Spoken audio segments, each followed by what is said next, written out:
It's sort of the completing of the cycle. You came into this physical form, you expand, you launch a rocket, the source within you holds the rocket. Law of attraction is calling you back to that. So that means, that's why when we ask you, do you know what you want? And you said yes, rocket launched. The second part's not your work. We've already got that covered. We know what you want. We've become it.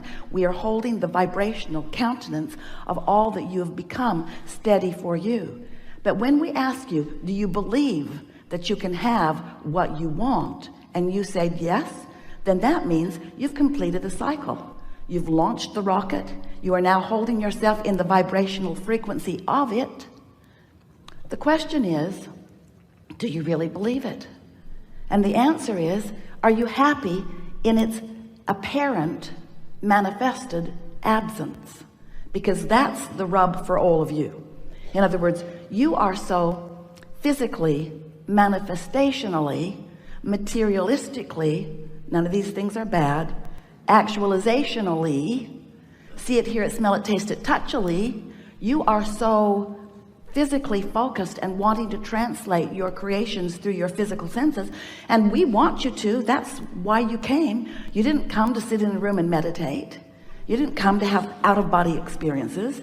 You came because you are a creator. You are a brilliant genius creator. You are a blessed, loved creator. You are on the leading edge of creation, and you came to create. And life constantly causes you to create. You're launching these vibrational rockets, but in order for you to bring it home, in order for you to bring it into full manifestation, you've got to become a vibrational match to what you're asking for, which means you've got to feel good in the asking, even in the currently, seemingly not yet completed version of it. So over time, we've been explaining this to you in a lot of different ways. The primary thing that we began telling you is that step 1, step 2, step 3. Life causes you to do step 1. That's ask. The contrast causes you to ask. That's step 1. Step 2, source takes care of it. What you've asked for is completed vibrationally. It's the precursor to what you know in full manifestation. But step 2 is done. All is gathered for you to have everything you want. Step 3 is you got to become a vibrational match to what you want. You can't say, I want more money, step 1 and step 2, because we've got you covered. Step 1, step 2, done. And then you say, I don't have enough. I've never had enough. I don't know where it's going to come from. It's not here yet. You can't be in vibrational opposition to what you're asking for. And we know you say to us all the time, well, Abraham, how am I supposed to feel good about the things I want before I can see them and hear them and smell them and taste them and touch them? So we go on to explain to you, well, if you will accept that you've launched the rocket and it does exist. So we began talking about the vortex, wrote a whole book about it, waved Esther's arm around, pointed at this invisible thing on the floor. This is the vortex. You want to get in the vortex. That's where all your stuff is. You're very patient with us. Oh, the vortex, the vortex. How do we get in the vortex? How do we get in there? And we say, you got to believe about what's in there. And you say, well, it's hard to believe it because it's not out here where I am. Abraham, I accept that all my fortune is in the vortex, but how do I get it out of the vortex and into the bank? How do I turn these thoughts to things? How do they become manifested? Don't you see me? I am a physical, sensual being. I live in houses and I eat food and I drive cars. I am a person about the tangible, you say to us. I need tangible reality, not airy-fairy vortexual reality. I need reality that I can spend and sleep with and enjoy in all those ways. I want reality. And we say, first you must accept that you are vibrational. And then you must accept that everything is. And you are a translator. You are a translator. You don't know you are. You're so good at it. You don't know you're doing it. What you see is a vibrational translation. What you smell, what you hear, what you feel, what you taste, all vibrational translation. And that's a lot to get your thoughts around, because you are perceiving your reality, and everyone else is too. And you perceive your reality through the lens of your vibrational frequency. And that's what we want to help you to understand here today. Your emotions are the key to your understanding the vibrational lens, or the lens through which you read the vibration of your being. So when we talk about what you want to talk about, which is how to get these things you desire into your actualized reality, We have to talk about your point of attraction, which is what you're doing vibrationally right here and now. You see, you launched a rocket, and the inner being part of you is holding the frequency of that. The inner being part of you has no resistance in its vibration, because the inner being part of you has no doubt about you being able to create what you want. But when you have doubt, you are introducing resistance, and you know that feeling of doubt, you know that feeling of disappointment. Negative emotion always means you're not up to speed with the larger part of you, and the larger part of you includes everything that you've become, right down to the last rocket that you just launched, you see. So if there's a gap between the vibration of who you really are and the vibration of who you are allowing yourself to be, given the habit of thought that you've got going all day, every day, that's what your beliefs are. Your beliefs are just thoughts you keep thinking. It's a vibration you continue to practice. So as you continue to practice the vibration of I don't have enough, you can't have enough, even though there's way enough in your vortex, but you're not letting it in because you're not allowing yourself to perceive it. So even all your might, you're giving it everything you've got. You're trying, you're offering effort, but it just won't pop for you because you're on the wrong frequency. And the way you know that you're on the wrong frequency is by the way you feel. So in a nutshell, that is what creation is about. Today we want to show you how you can tend to the only thing that is important for you to tend to, which is your point of attraction. Your point of attraction. Your point of attraction right here. What am I, you in your physical body, what am I letting in? There is a path from where you are to where you want to be on every subject, because the source within you knows what you want and knows where you are and knows how to lead you to what you want.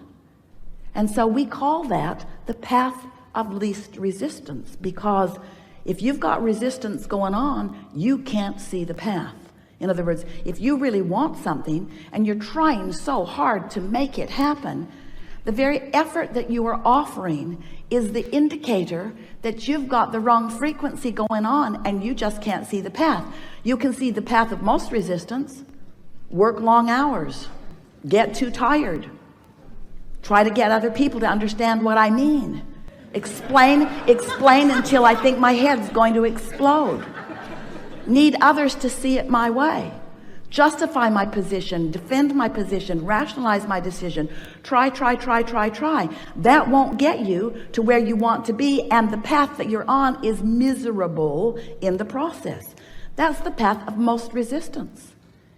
So when you begin to understand that you are a vibrational being and that you live in a vibrational universe, and you understand the physics of vibration, and you really do, you just sometimes don't know that you do, then you can have a path of ease and flow and fun and clarity and precision. Oh, clarity. Nothing more delicious than to want something and feel yourself in the process of becoming it. So we want to put a lot of emphasis, most of the emphasis, on what you're doing with your point of attraction. How you doing vibrationally? Do you have a big wad of resistance all balled up in you? You can tell if you're ornery all the time, or if you're fearful, or if you're angry. That's what that means. But if you are joyful, if you're feeling good, if you feel lighthearted, you remember that lighthearted feeling? You remember being a kid and having a day when nobody was on your case? They didn't even know for sure where you were. And you felt free. You felt free. That lighthearted feeling. Esther used to say to Jerry, let's go get a Coke and pretend like we're on vacation. It's like that feeling of being on vacation, that feeling that nothing needed to be done other than what I am feeling my way to. That's the way you are meant to live every single day. That's the way it's supposed to be all the time. And until it is that way, you're not going to be in a place where you're following your path, and you're going to be working way harder for the crummy little things that you're allowing for yourself, instead of, don't mean to be disrespectful, but really really the mediocrity that you put up with. It's stunning. It's stunning how much of what you really want you are denying yourselves of having. Oh, and then you justify, well, I want to be spiritual. I don't want to be materialistic. And we say, then you should have stayed where we are, where nothing manifests. Just think about things. But you're here for manifestation. Manifestation is the most spiritual, perfect part of the creative process. That's why everything that you know as God and source and spirit is focused here with you, out here on the leading edge. And in fact, that is the only reason that you are ever able to ever feel negative emotion, because all this source is focused with you on this path of culmination and creation and cooperation and delicious expansion. And when you deprive yourself of that signal, you feel rotten. And then you assume you're doing something wrong or that you're being denied it. You are not ever being denied anything, but you deny yourself plenty. And the way you deny yourself plenty is by getting all screwy in your vibration. Things like, I'm not a good person. Are you kidding? I'm not a good person. I wasn't born at the right time. Or my mother, it's my mother's fault. Whether you are blaming yourself or someone else, you're holding yourself in a vibrational frequency that is not allowing you what you're wanting to come into your experience. So we're eager to visit with you today. We want to help you to understand that the laws of physics that you understand, like the law of gravity, which is consistent, you don't have to go to a school about gravity. They don't say to you in your first days in school, you know, if you don't come to this class, you could fall up. Many, many children are missing. Because the law is consistent. It works the same for everyone. And you learn to utilize the law to your advantage. And the law of attraction is such a law. It is utterly consistent. It never makes an exception, and it never makes a mistake. So you have to figure out how to work within the laws of the universe. We cannot talk about the law of attraction without introducing to the subject the word momentum, because law of attraction is the reason that momentum exists. When you give your attention to something for as little as 17 seconds, at that 17-second point, there is a momentum that is discernible as another thought like it joins it, and so forth. So the more you focus, the more momentum. But the most important thing to understand about the way momentum works is that when you are sleeping, you have a reprieve of the momentum. In other words, your beliefs are in suspension while you sleep, which means the momentum of them, the law of attraction momentum of them, is slow to non-existent depending upon how well you are sleeping. So what that means is when you awaken in the morning, you have the opportunity to reestablish, if you want to, a vibrational starting point that law of attraction will begin to respond to right away.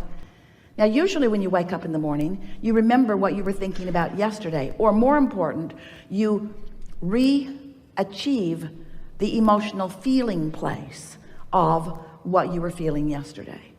It's like, oh yeah, I remember I'm not happy. Or, oh yeah, I remember I'm lonely now. Or, oh yeah, I remember I'm confused. But what we want you to realize is that you don't have to be the same lonely today that you were yesterday, because that night's sleep changed the momentum. But when you wake up in the morning and you deliberately, and you do, call those same people, talk about those same things, focus in the same ways, you reactivate your vibration much as it was before. But you do not have to do that. And that is the most important thing. We want you to realize that you are at a new starting point in every moment.